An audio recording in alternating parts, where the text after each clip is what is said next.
Hi అండి, నమస్తే. Welcome back to crazy kitchen blogs. క్విక్గా తయారు చేసుకునేది లంచ్ బాక్స్ రెసిపీతో మేము ముందుకు వచ్చేసానండి.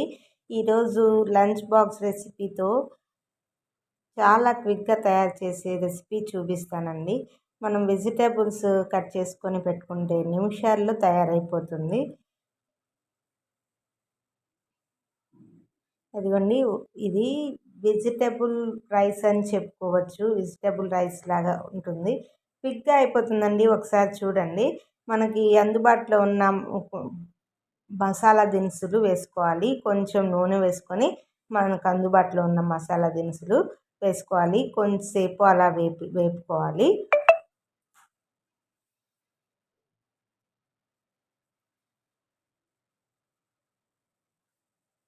తర్వాత ఉల్లిపాయలు కొంచెం కలర్ మారేంత వరకు వేపుకోవాలండి. 4 పచ్చిమిరపకాయలు, మనకి బియ్యాన్ని బట్టి వేసుకోవాలి. పచ్చిమిరపకాయలు కేజీ బియ్యం వేసుకుంటే ఒక 6 పచ్చిమిరపకాయలు. నేను కేజీకి తక్కువే వండుతున్నాను. 1/4 కేజీ అనుకోవచ్చు. 1/4 కేజీ బియ్యం తీసుకొని వండుతున్నాను. 4 మిరపకాయలు, టమోటాలు ఒక 2 టమోటాలు సన్నగా కట్ చేసుకుంటే తొందరగా మెదిగిపోతాయండి. ఇది మెదిగే లోపల మీకు వెజిటేబుల్స్ ఏం తీసుకున్నానో చూపిస్తున్నాను.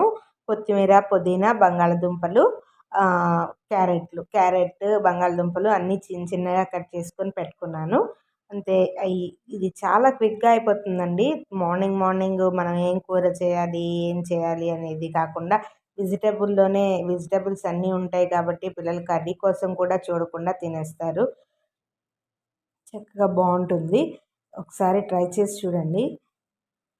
ఈ వెజిటేబుల్స్ కూడా మనకి బంగాళదుంప మెయిన్గా ఒకటి పెట్టుకొని మిగతావి మనకి అందుబాటులో ఉన్నవి వేసుకోవచ్చు. బీన్స్, క్యాలీఫ్లవర్ అలాంటివి వేసుకోవచ్చు. మనకు అందుబాటులో ఏముంటే అవి వేసుకొని తయారు చేసుకుంటే చాలా బాగుంటుంది. అదిగోండి, నేను 2 గ్లాసుల బియ్యం తీసుకున్నాను. 2 గ్లాసుల బియ్యానికి 3 గ్లాసులు నీళ్లు వేసాను. బాస్మతి రైస్ కాబట్టి 3 నీళ్లు వేసుకోవాలి. మామూలుగా బియ్యం వండుకుంటే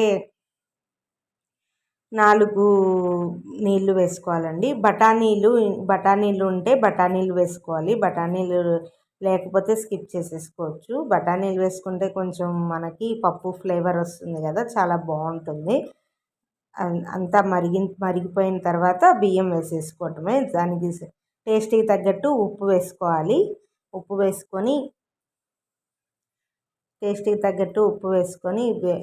నీళ్ళంతా మరిగిన తర్వాత మనకి బియ్యం వేసుకోవాలి. బియ్యము ఒక అరగంట సేపు ముందుగానే పెట్టుకొని మనం ముందుగా వెజిటేబుల్స్ కట్ చేసేటప్పుడే బియ్యం కడిగేసేసి శుభ్రంగా నానబెట్టేసేస్తే చక్కగా నానిపోయి బియ్యం అనేది అవుతుంది.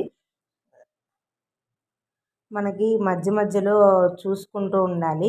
ఇవి బాస్మతి రైస్ కాబట్టి కొంచెం సేపు కదపకుండా అలానే ఉంచేయాలండి. చక్కగా ఒక 20 మినిట్స్లో మనకి వెజిటేబుల్ రైస్ క్విక్గా తయారైపోయే లంచ్ బాక్స్ రెసిపీ రెడీ అయిపోతుందండి.